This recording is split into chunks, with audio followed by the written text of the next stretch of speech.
테슬라 발트 3국 완전 정복 시작! 에스토니아, 라트비아 진출 확정! 안녕하세요 여러분, 태조입니다. 오늘 진짜 흥미로운 소식 하나 들고 왔어요. 테슬라가 유럽에서 또 한 번 큰 움직임을 보이고 있거든요. 시작하기 전에 구독과 좋아요 버튼 미리 눌러주시면 정말 감사하겠습니다. 자, 그럼 본격적으로 이야기 시작해 볼게요. 최근 보도에 따르면 테슬라가 발트해 연안의 두 나라 에스토니아랑 라트비아에 새로운 자회사를 등록했다는 소식이 나왔어요. 발트 3국이라고 들어보셨죠? 에스토니아, 라트비아, 리투아니아, 이렇게 세 나라를 묶어서 부르는데, 테슬라가 이미 리투아니아에는 진출을 했거든요. 그리고 이번에 나머지 두 나라까지 공략하겠다는 거예요. 여기서 재밌는 건 테슬라의 등록 서류를 보면 이 지역 확장이 얼마나 빠르게 진행되고 있는지 알 수 있다는 거예요. 먼저 시간 순으로 정리를 해볼게요. 라트비아 자회사는 2025년 11월 7일에 설립됐어요. 그리고 에스토니아 자회사는 그보다 좀 늦은 12월 16일에 만들어졌죠. 법인 이름도 각 나라 스타일에 맞춰서 지었는데요. 라트비아 쪽은 테슬라 라트비아 SIA라고 부르고, 에스토니아는 테슬라 에스토니아 OU라고 이름 붙였어요. 여기서 SIA나 OU 같은 건 각 나라의 법인 형태를 나타내는 약자예요. 우리나라로 치면 주식회사 같은 개념이라고 보시면 돼요. 그런데 이 두 회사 모두 테슬라 인터내셔널 BV라는 곳이 소유하고 있어요. 테슬라의 유럽 사업을 총괄하는 네덜란드 법인이죠. 유럽에서 사업할 때 네덜란드를 허브로 쓰는 회사들이 굉장히 많거든요. 세제 혜택도 있고 유럽연합 내에서 사업하기 편한 구조를 갖추고 있어서요. 자, 그럼 이 새로 만든 법인들이 뭘 하려고 하는지 살펴볼게요. 법인 등록 서류를 보면 정말 흥미로운 부분이 나와요. 이 회사들이 등록된 업종이 뭐냐면요, 자동차 수리 및 유지 보수로 되어 있어요. 자동차 판매가 아니라요.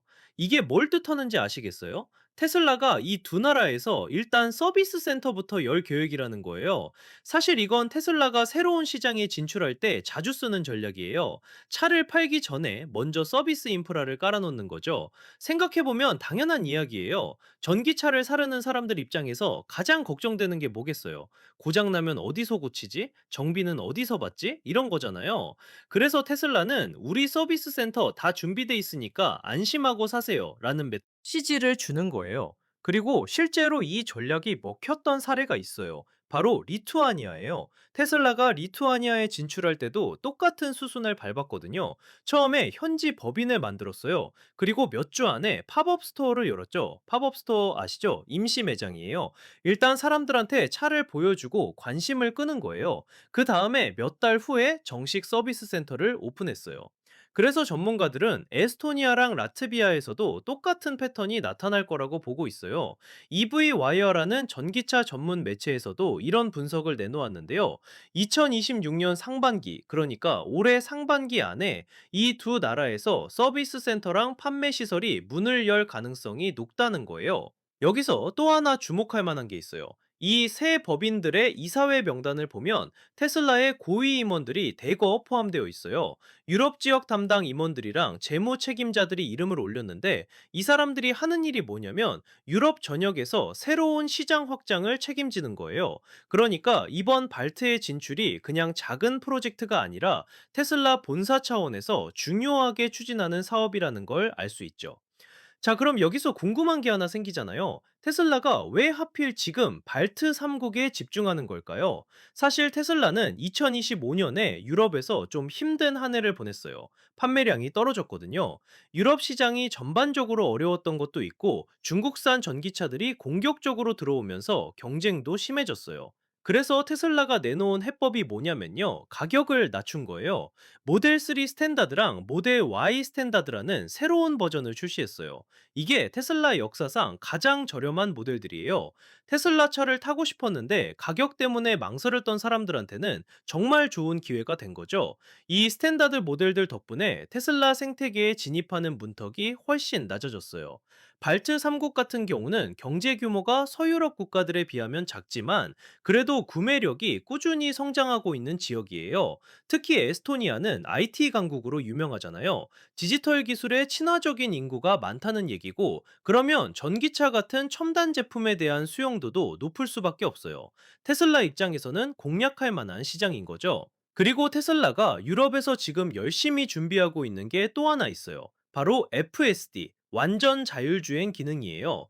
테슬라의 FSD를 유럽에서 정식으로 승인받으려고 엄청 노력하고 있거든요. 2025년 4분기에 테슬라는 유럽 여러 나라에서 FSD 시승 프로그램을 시작했어요. 이게 뭐냐면요. 일반 소비자들한테 테슬라 차를 직접 타보게 하면서 FSD 기능을 체험할 수 있게 해주는 거예요. 자율주행이라는 게 말로 설명하면 잘 와닿지 않잖아요. 직접 타보고 경험해야 와, 이게 되네? 라는 걸 느낄 수 있으니까요. 그리고 12월 초에 나온 보도에 따르면 이 FSD 시승 프로그램이 여러 유럽 국가에서 2026년 3월 말까지 연장된대요. 원래는 더 짧게 하려고 했는데 반응이 좋으니까 기간을 늘린 거죠. 테슬라가 유럽 규제 당국을 설득하기 위해서 정말 공을 들이고 있는 게 보여요. 사실 유럽은 자율주행 규제가 굉장히 까다로워요. 안전 기준도 엄격하고 데이터 프라이버시 문제도 신경 써야 하고요. 그래서 테슬라가 미국에서는 이미 광범위하게 쓰이는 FSD를 유럽에서는 아직 정식으로 못 쓰는 거예요.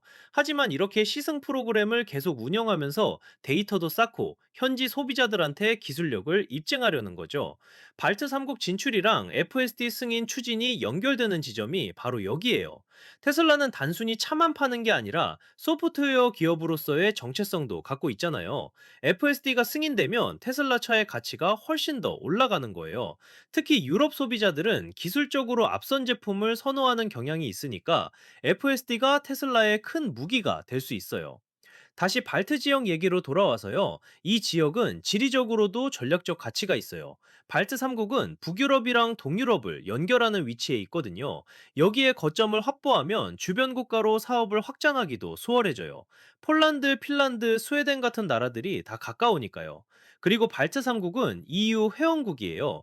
그 말은 EU 단일 시장의 혜택을 다 받을 수 있다는 거예요. 관세 없이 물건을 이동시킬 수 있고 규제도 EU 기준을 따르니까 법적으로도 안정적이에요. 테슬라 같은 글로벌 기업이 진출하기에는 딱 좋은 환경인 셈이죠. 리투아니아에서의 성공 사례도 테슬라한테는 큰 자신감이 됐을 거예요. 리투아니아에 진출한 게 얼마 안 됐나는데 벌써 나머지 두 나라까지 확장하는 걸 보면 시장 반응이 예상보다 좋았다는 뜻이거든요. 발트 지역 사람들이 전기차에 대한 관심이 높고 실제 구매로도 이어진다는 걸 확인한 거죠. 테슬라의 유럽 전략을 보면 정말 치밀하다는 생각이 들어요. 서유럽 주요 국가들은 이미 오래전에 진출했고, 이제는 동유럽이랑 북유럽의 작은 시장들까지 하나하나 채워나가고 있잖아요. 빈틈없이 유럽 전체를 커버하겠다는 계획인 거예요. 그리고 서비스 센터를 먼저 여는 전략도 정말 영리해요. 전기차 시장에서 가장 큰 장벽 중 하나가 애프터 서비스에 대한 불안감이거든요. 내연기관차는 동네 정비소가 많으니까 별 걱정이 없는데 전기차는 어디 가서 고치지? 부품은 구할 수 있나? 이런 걱정들이 있어요. 테슬라는 이걸 정확히 알고 있는 거죠. 그래서 차를 팔기 전에 서비스 준비 다 됐어요 라고 먼저 알리는 거예요. 또 팝업 스토어 전략도 똑똑해요.